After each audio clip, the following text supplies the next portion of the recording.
Terima kasih Anda masih bersama kami di Kompas Petang, saya Cynthia Rompas. Saudara, tim gabungan kembali melanjutkan pencarian korban lahar hujan Gunung Merapi di daerah Malibo Anai, Sumatera Barat. Tim SAR menggunakan perahu karet untuk menyusur aliran sungai mencari korban yang hilang. 80 personel tim gabungan melakukan penyisiran hingga ke hulu sungai Batang Anai untuk mencari 6 korban hilang yang terseret saat banjir lahar hujan melanda wilayah Malibo Anai pada Sabtu malam. Para korban merupakan pengendara yang terjebak dan terseret arus sungai saat banjir lahar hujan melanda. Tim gabungan menggunakan perahu karet dan tim arum jerat untuk mencari korban di sepanjang aliran sungai. Pencarian akan dilakukan hingga 3 hari ke depan.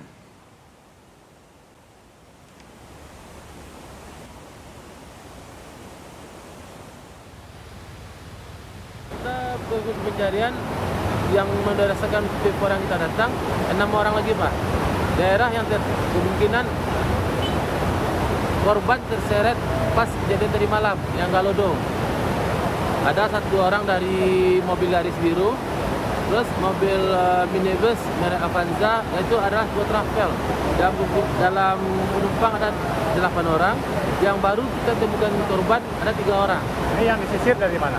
Kita mulai dari Lembah Anai ini sampai ke aliran Batang Anai yang sampai ke Muaro Anai. Itu lebih panjangnya 40 kilo. BMKG memprediksi hujan dengan intensitas sedang hingga lebat masih berpotensi melanda kawasan Sumatera Barat hingga 22 Mei nanti. Hal ini dikhawatirkan akan menimbulkan banjir lahar hujan susulan.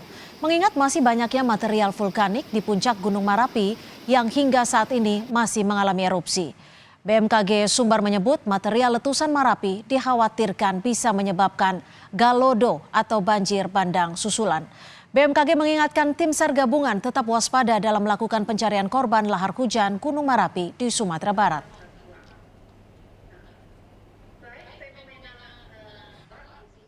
Letusan Gunung Merapi. Ya, jadi di situ material letusan Gunung Merapi itu dapat mengakibatkan galodo, terutama untuk tim pencari.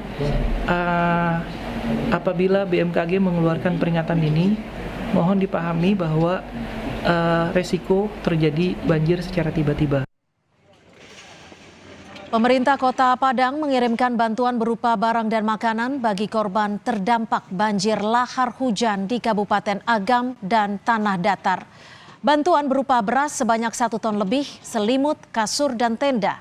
Selain bantuan logistik, Pemkot Padang juga menerjunkan 10 personel untuk membantu petugas gabungan di lapangan dalam melakukan proses evakuasi dan pembersihan. Kita dikoordinir oleh BPBD Provinsi, Basarnas, kita sifatnya membantu. Ya. Kalau seandainya dibutuhkan kita akan kirim. Tapi yang jelas ini semua yang akan berangkat ada berapa totalnya? Ada berangkat berapa? 13 orang. 20 ya. Ada sekitar 10-an berangkat ini mereka semua. Arus lalu lintas dari Solok menuju Kota Padang saat ini macet total. Sejumlah kendaraan besar seperti bus dan truk terpaksa berhenti. Bahkan selama 4 jam lebih kendaraan yang melintas tak bisa bergerak. Macet diduga disebabkan akses jalan yang tertutup material longsor di Sitinjoi Lawik, Padang, Sumatera Barat. Hingga Senin siang kendaraan tidak bisa melintas.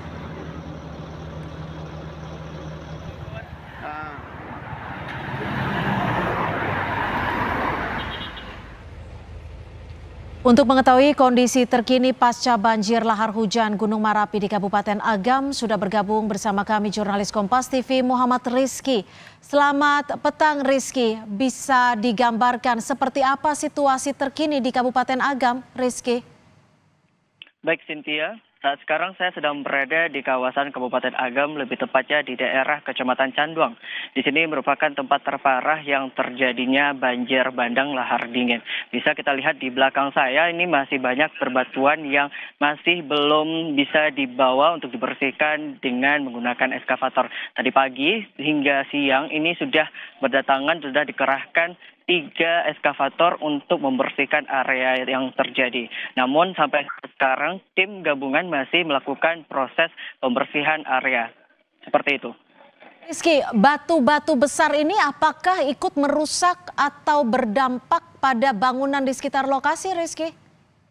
Ya, batuan besar yang ada pada saat sekarang ini beberapa ada yang merusak dari bangunan warga, terkhususnya di bagian rumah dan tempat usaha karena terbawa arus oleh banjir bandang yang terjadi 2 hari yang kemarin.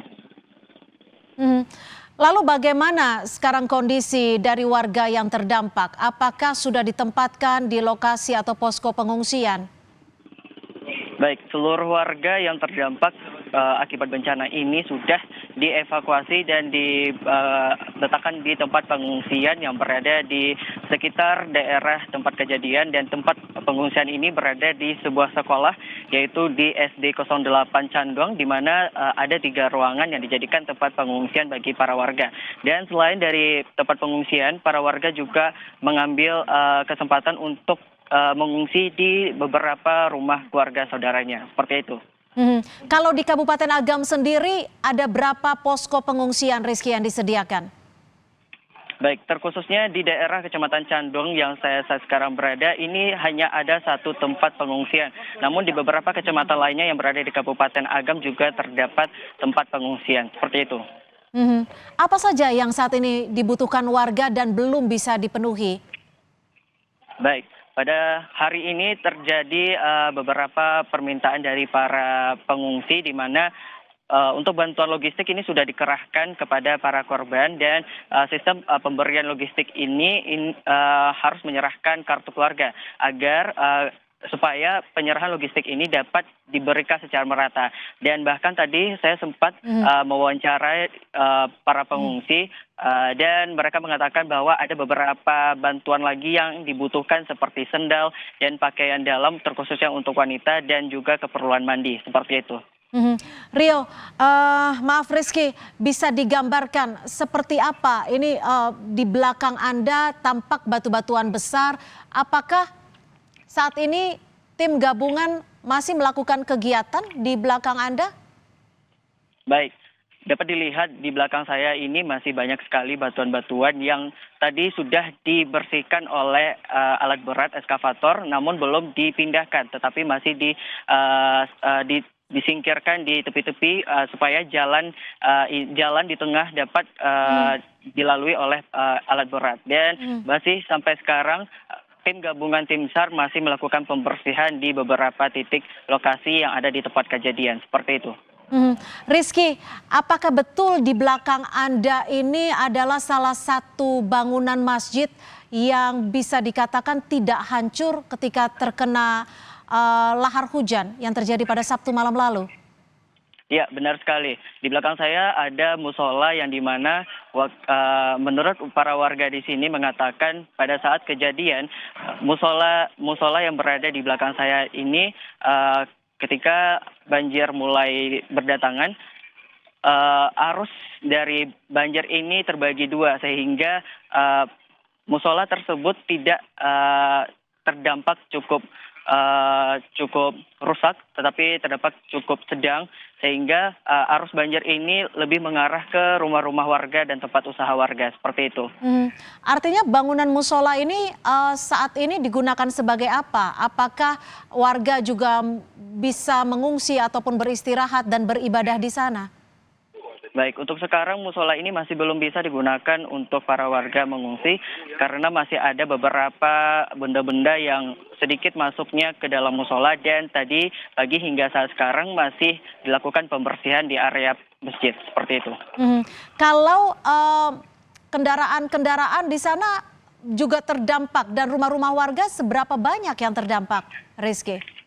Baik, untuk info berapa jumlah rumah yang terdampak saat sekarang ini masih belum diketahui berapa jumlahnya. Namun dari tadi hingga sekarang ketika pembersihan dari tim SAR gabungan masih banyak sekali kendaraan-kendaraan yang terdampak di sini sudah mulai dikeluarkan dari area-area yang sulit untuk dibersihkan, seperti itu.